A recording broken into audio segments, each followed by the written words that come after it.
Bonjour tout le monde, j'espère que vous passez une super belle journée. Je suis de retour aujourd'hui pour vous faire une vidéo sur mes mascaras. Donc, j'ai rassemblé les mascaras que je possède en ce moment pour vous faire un petit survol et des petites revues de chacun d'entre eux. Et je dirais que la majorité d'entre eux, là, c'est pas mal des mascaras que j'ai été très satisfaite. Donc, faut dire que je lis beaucoup sur les mascaras avant de les acheter, je regarde des revues. Donc, pour la plupart d'entre eux, j'ai pas vraiment été déçue. Donc, j'en ai 6 à vous présenter, donc je vais commencer immédiatement. Donc, le premier, c'est le Voluminous Carbon Black de L'Oréal. Ce mascara-là, c'est un love-hate relation, comme on dit en anglais. Je l'aime beaucoup parce qu'il donne un beau volume, en fait. Là, il entoure super bien les cils, il donne un beau volume, une belle longueur, je trouve, puis une belle courbe. Puis il fait pas de flocons au cours de la journée, ce qui est très important pour moi. Le seul problème dans mon cas, puis je crois que c'est peut-être lié au fait que j'ai la peau grasse, c'est qu'il coule pour moi en dessous des yeux. Peu importe ce que j'essaie de faire, ça fonctionne pas. Donc c'est le seul petit côté négatif. Mais sinon, la brosse traditionnelle, là, vraiment originale de fibre, très standard. Donc, facile à appliquer. Si vous n'avez pas la peau grasse, peut-être que ça ne coulera pas pour vous, comme la plupart des revues que j'ai eues sur YouTube. En fait, là, je suis peut-être juste malchanceuse, là. Mais ça a une bonne tenue, il dure longtemps, il donne vraiment des très très beaux cils. La formule est intéressante et facile à travailler également. Puis, les autres mascaras de leur ligne chez L'Oréal également, là, donc le Voluminous Million Lashes, oui, celui qui a un tube couleur or, je l'ai très bien aimé également. Donc il donne des cils très très définis, donc vraiment bien séparés, donc ça c'est super intéressant. Par contre, j'avais essayé la version hydrofuge du mascara version collagène et pour moi il faisait des flocons sous l'œil très rapidement au courant de la journée, là. Donc ça c'était peut-être un côté négatif là, de cette gamme-là. Si quand vous portez du mascara, il n'y a pas tendance à couler sous vos yeux, peut-être que celui-ci pourrait être une alternative intéressante pour vous. Un autre mascara que j'ai bien aimé, mais qui avait encore des petits côtés où j'étais pas totalement satisfaite, c'est le One Coat Triple Effect de chez Almay. Celui-ci de chez Almay, chose qui était intéressante, je crois que chez Almay, ils sont toutes hypoallergéniques, je crois. Donc, pour ceux qui ont de la sensibilité au niveau des yeux, ça peut être intéressant de prendre ça. Donc, ce mascara-là a une formule qui ressemble, je peux dire, un peu à celui du mascara Voluminous, là, à mes yeux. La particularité de ce mascara-là, c'est vraiment la brosse. Je ne sais pas si vous allez être capable de voir, mais il y a un côté, donc sur le dessus, où les fibres sont plus longues et en dessous, où les fibres sont plus courtes. Donc, il y a un côté qui est fait plus pour allonger, donc les fibres plus longues, et les fibres plus courtes sont supposées donner plus de volume.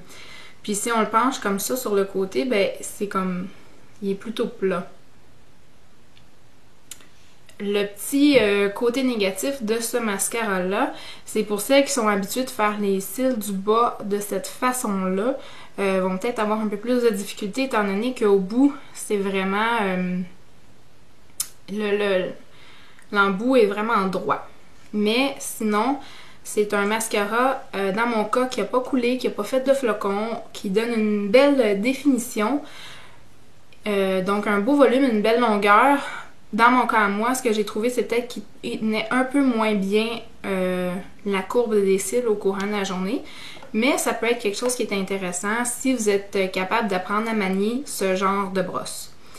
Un autre mascara de chez Almay que j'ai beaucoup aimé également, suite au conseil d'une YouTuber que vous connaissez peut-être, qui est Emily Noël 83, donc qui a une chaîne en anglais, qui est vraiment addict au mascara Get Up and Grow de chez Almay, encore une fois en couleur noire dans mon cas. La formule ressemble beaucoup au mascara dont je viens de vous parler, mais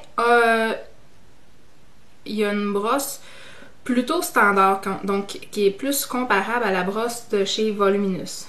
Donc, de L'Oréal, la brosse est un peu plus grosse par contre, puis il y a une genre de petite forme dedans assez subtile là, qui fait que c'est assez intéressant à utiliser dans le milieu de l'œil.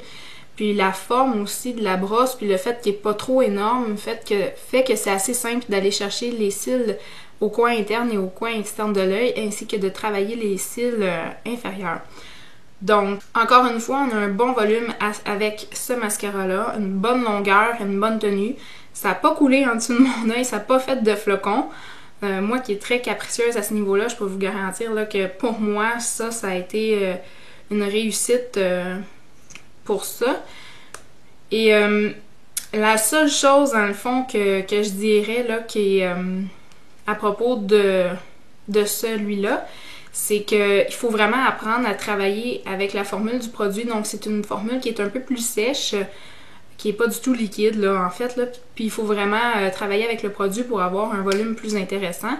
Et dans mon cas, à moi, j'aime ça quand c'est relativement rapide à appliquer. Ben, même si je prends tout le temps énormément mon temps pour mettre mon mascara, là. Mais je veux dire, j'étais jamais capable de construire un volume super dramatique. Donc, c'est peut-être un peu le côté que j'ai moins apprécié, mais pour des cils de tous les jours, là, bien fournis, classiques, pour moi, ça, c'était vraiment une réussite. Donc, une autre chose que je vous conseille. Ensuite, un autre mascara que j'aime beaucoup, c'est le Lash Blast Volume de CoverGirl. Celui-là, le blanc, c'est la version juste spéciale olympique, là, mais normalement, c'est le tube orange.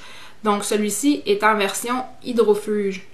J'aime beaucoup la version régulière, mais au niveau de la longueur, c'est supposé être le même mascara, mais seulement en version hydrofuge, mais celui-là donne une longueur vraiment plus spectaculaire. Là. Quand je porte ce mascara-là, mes cils touchent vraiment à ma paupière ici, là, puis la tenue est juste folle. Vous savez, un événement important et vous voulez être sûr que votre mascara va tenir le coup.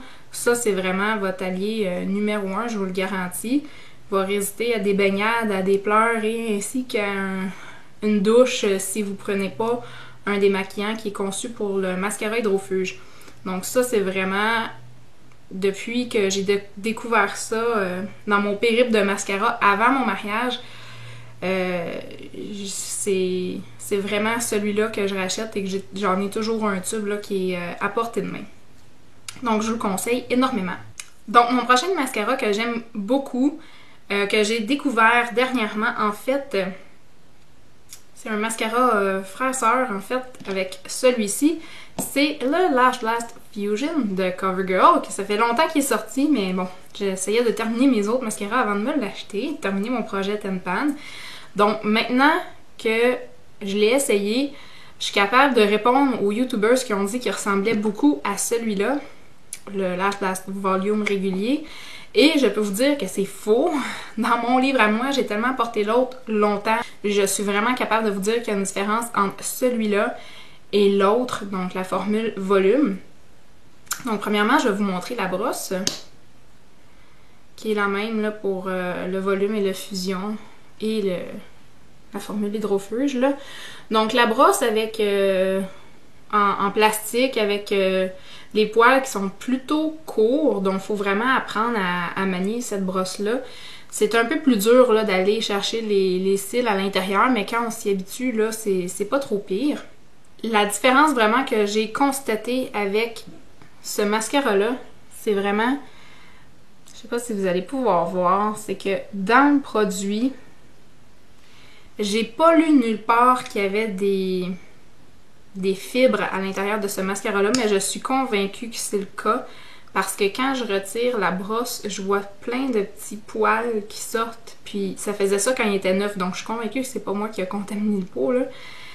Puis, mais la formule est très similaire et j'ai l'impression que le résultat avec ce produit-là est plus semblable au résultat que j'obtiens avec la version hydrofuge du Lash Blast Volume.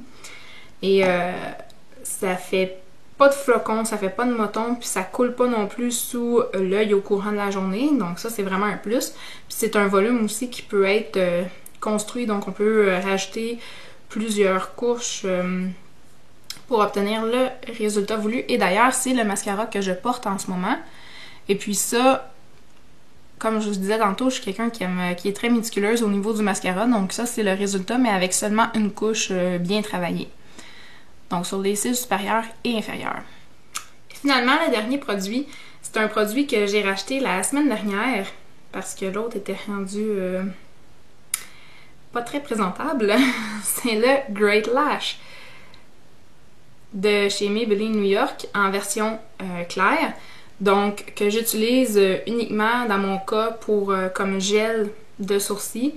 Je l'aime beaucoup parce que, ben, premièrement, il est pas cher. Le prix de ça, je l'ai pris en spécial la semaine dernière chez Walmart. Je crois qu'il était à comme 4$.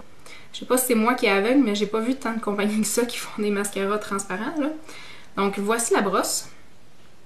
Elle est quand même très petite, là. Puis, je trouve que c'est vraiment un format parfait là, pour les sourcils. Tu sais, c'est pas trop gros, donc on n'en met pas partout.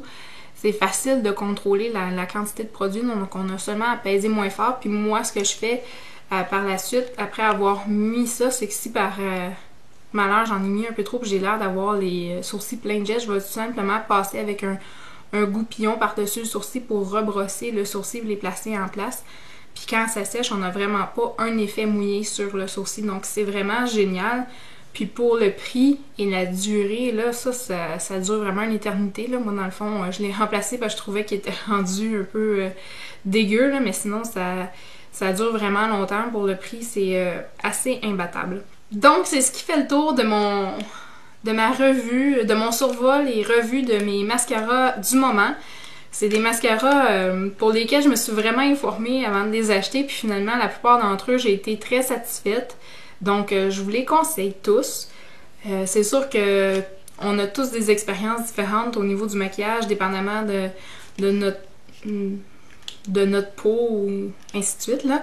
Mais si vous les avez déjà essayés, vous avez des produits chouchous que vous me conseilleriez, je vous invite à laissez un commentaire en bas dans la boîte de commentaires. Sait-on jamais, peut-être que j'ai pas encore trouvé la perle rare qui serait encore plus appropriée pour moi.